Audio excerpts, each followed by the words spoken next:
আনুমানিক ৩টা হবে। তো সে মদ্যপান করে এসে জয়পুরহাট বাসায় আমার যৌতুক দাবি করে মানে প্রচুর অত্যাচার শুরু করে। এর থেকে ছোট শিশু কন্যাকে নিয়ে আমি বের হয়ে আসি। সেদিন এক পর্যায়ে আমার সন্তান সহ আমাকে বাসা থেকে মানে প্রাণে বাঁচার জন্য আশ্রয় নেওয়ার জন্য আমি উপরে বাসায় চলে যাই। তো উপরে বাসায় যখন যাই তখন সেই ক্ষেত্রে তারা আমার পরামর্শ দেয়, তারা আমার তো অবস্থা অনেক খারাপ, আমার মুখ মাথা মানে মেরে মানে অস্বাভাবিক করে দিছে। তো সেই ক্ষেত্রে আমার বাচ্চার হাতে সে কামড় দেয়, বাচ্চার হাতে কামড় দেয়, বাচ্চাকে মাথায় মারে, মাথা ঘুরে যায়।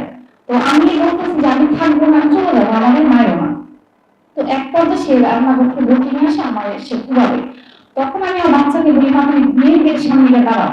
তখন সে রান্নাঘর মনে রাখতে যে আমি মেয়ের গেট খুলে ৫ তলায়, মানে আমার যে বিল্ডিং আমি ৩ তলায় থাকতাম সে ৫ তলায় চলে যায়।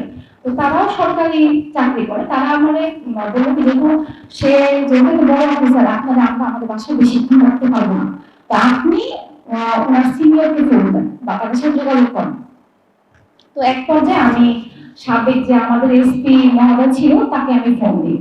এসপি মহোদয় ৩:৩০ কি ৩:৪০ আমার সঠিক মনে নেই, ওই টাইমটা এসে মানে ওসি সাহেবকে পাঠান।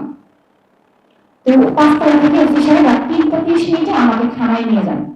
থানায় নিয়ে যাওয়ার পরে আমাকে মহিলা কনস্টেবল যে ছিল তার বাসায় আর কি আমার মোতায়েন করেন, যাতে মানে আরিফ আমাকে কোনো প্রবলেম বা কোনো কিছু না করতে পারে। তো পরের দিন সকালবেলা আমরা এসপি সাহেবের বাসায় যাই, মানে একটা সালিশ বিচার, মানে বিচার না, একটা এসপি সাহেব আমাকে বোঝানোর জন্যই মূলত ওকে ডেকেছিল। তো ডাকার এক পর্যায়ে ওই এতটাই মানে মধ্যবস্থা ছিল।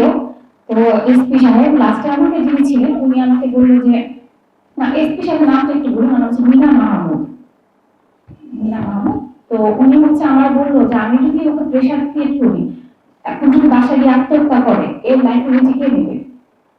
তো এক পর্যায়ে তখন আমি তাকে বললাম যে আমার তো লাইফ রিস্ক এর বাসায়, কারণ আমাকে সে অলরেডি মেরে ফেলার চেষ্টা করছে আমার বাচ্চা সহ, আমি যে থাকবো তো আমার লাইফ রিস্কটা কি। পরে সে আমাকে 7 দিন, 6 দিন কি 7 দিন আমি ওর বাসায় ছিলাম। থাকার পরেও আমি নর্মাল স্বাভাবিক জীবনযাপন করার চেষ্টা করি তার সাথে, এবং মহিলা পুলিশও তাকে তার সাথে কথা বলার চেষ্টা করে বিষয়টা নিয়ে যে স্যার সব ঠিক করা যায় না, যেটা আপনাদের বাচ্চা আছে। সে তাদের সামনে প্রতিনিয়ত বাজে আচরণ, খারাপ ব্যবহার আমার সাথে করে।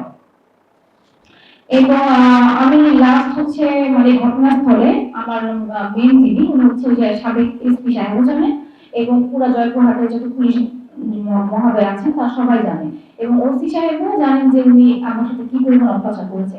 তো লাস্ট টাইম যখন মানে সাবেক এসপি বাসা থেকে বাইরে উনি আমার সাজেস্ট করে আপনি মামলা করেন।